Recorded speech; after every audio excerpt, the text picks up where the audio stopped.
حضرت یونس علیہ السلام نے مچھلی کے پیٹ میں کہا کہ لا الہ الا انت، تو اس میں بھی دونوں معنی پنہاں ہیں.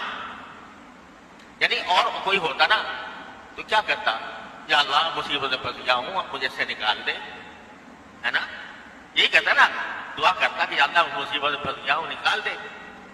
لیکن وہ پیغمبر کیا کہہ رہا ہے؟ دعا مانگنے کے بجائے کیا کہہ رہا ہے؟ لا الہ الا انت، آپ کے سوا کوئی معبود نہیں، آپ کے سوا کوئی کرنے والا نہیں، اور پھر آپ کے سوا کوئی اس صورتحال سے نکالنے والا بھی نہیں. لا الہ. پھر کیا کہا؟ سبحانک، سبحان اللہ، سبحانک.